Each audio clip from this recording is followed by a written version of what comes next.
I want to speak to facts around our library system and what's going on here.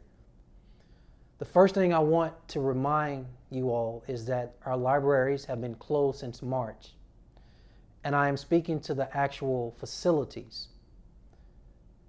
For March, April, and May, there was no activity. There was no curbside service, there was no online service, there was no access to archives. For the months of March, April, and May, they were all closed to the public.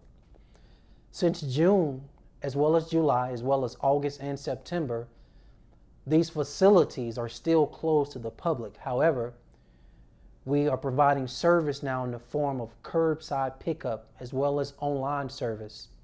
That includes access to the archives. That service has been going on since June, and even with the furloughs, that service will continue. That being the case, I want you to consider our schools are currently closed because of the global pandemic, but they're still providing services online to our students. Our churches are closed locally, but they are still providing services to their congregation.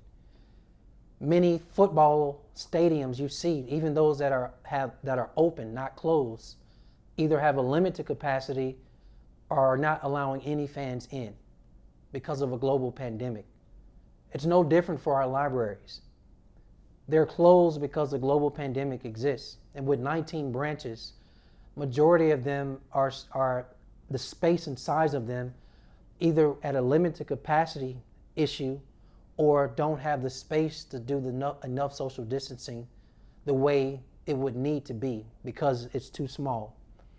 That being the case, we, in our fiduciary duty of how tax dollars are allocated, have to strike a balance between making sure if people are not in a position to work 40 hours a week because their facilities are closed and services are limited, and on top of that, there's a $63 million budget shortfall. We look to furlough those whose jobs have changed over the last 6 months. The main thing I want to tell you is that this is temporary. There's a lot of talk as if we're not going to open back up, and that's just not true. One is that we have to get past the coronavirus. Two is that the city of Birmingham has to be very intentional and creative about finding more money and generating more money without raising taxes to bring our full-time employees back. I want you to know we have every intention to do that. This will not be forever.